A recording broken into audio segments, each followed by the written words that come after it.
I was just right out of school and I needed to make some money, and so I was looking at waitressing jobs. I was looking sort of all over the place for some work.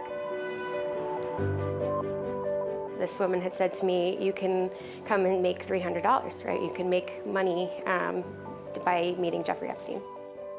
Danielle Bensky was only 17, trying to make ends meet in New York as an aspiring ballerina when she was approached by a woman in a club with a proposal.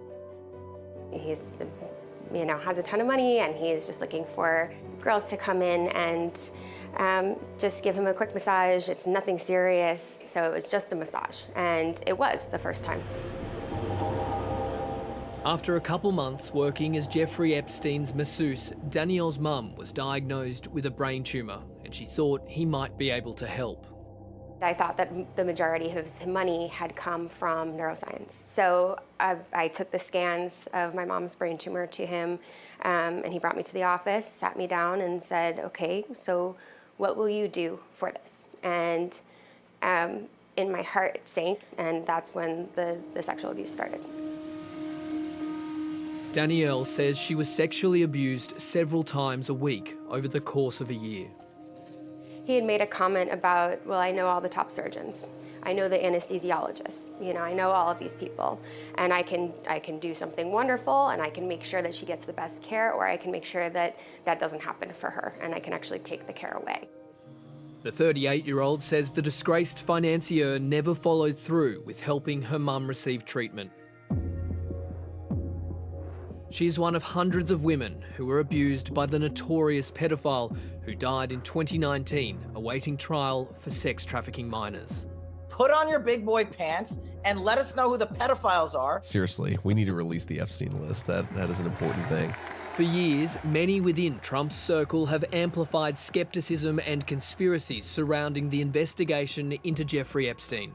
A promise to get to the bottom of what happened helped propel him back to the Oval Office. And God bless America. Thank you very much.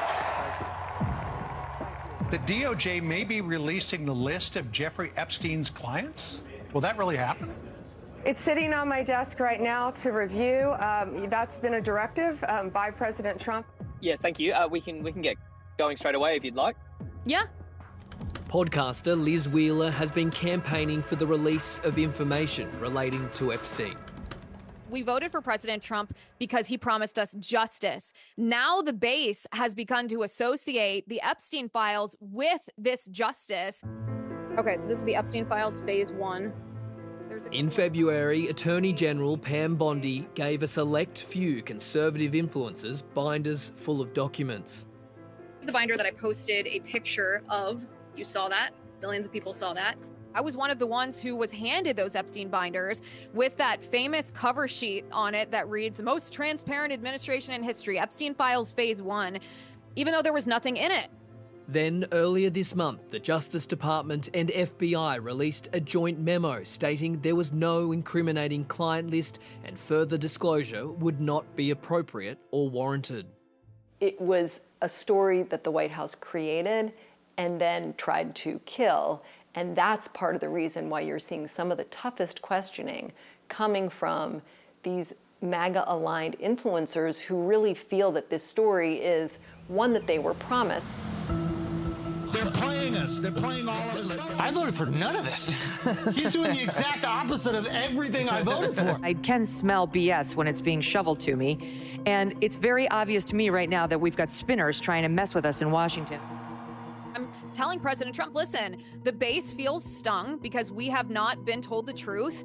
And we associate the Epstein files now with the question of, are we going to get the justice we voted for? This saga appears to be the biggest point of contention amongst the MAGA movement since Donald Trump returned to office. The president wants this issue to go away, but new revelations keep coming.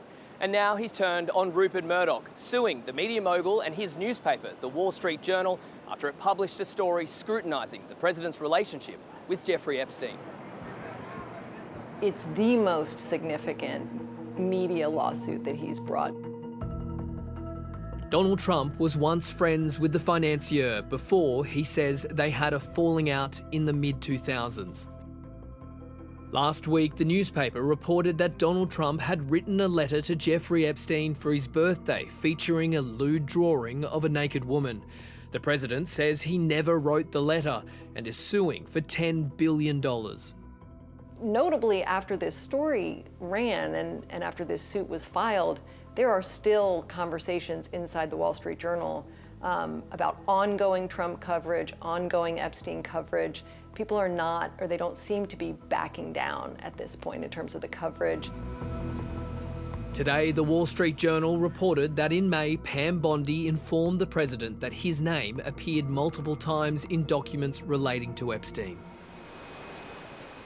It's a pretty dumb report. It does not make any allegations that President Trump's name is on Jeffrey Epstein's so-called client list, not at all. Mr. President, I know you want to move past all this intrigue over the Epstein files, but I do want to ask you to clarify something you said. The president has lashed out at some of his supporters, accusing them of falling for a scam. It's all been a big hoax. It's perpetrated by the Democrats, and some stupid Republicans and foolish Republicans fall into the net. But MAGA faithful still want answers and documents. Trump posted on Truth Social saying, quote, based on the ridiculous amount of publicity given to Jeffrey Epstein, I have asked Attorney General Pam Bondi to produce any and all pertinent grand jury testimony subject to court approval. Calling for the release of the grand jury testimonies or seeking to unseal them, it has taken some of the heat, the direct heat, off of this moment. They owe it to the American people to give us every bit of Epstein file information that they have, period. For Danielle Bensky, the politicisation of the late pedophile distracts from the pursuit of accountability. She wants more information made public about who knew what, because Epstein died before his trial. We still don't know the full scope of how all of this worked. How is it possible that all of these people knew? How is it possible that there was entire House staff in there? They didn't ever once say, like, I see you. There was never a moment of, I am here for you and I see you. And I think that just to have that, I think it's why so many of us are speaking out now. I think that it's how we take our power back, is just being seen. We've been through a lot. And to then refer to it as a hoax, you're basically invalidating our lives the same way that nobody in that household could look at us and say, I see you.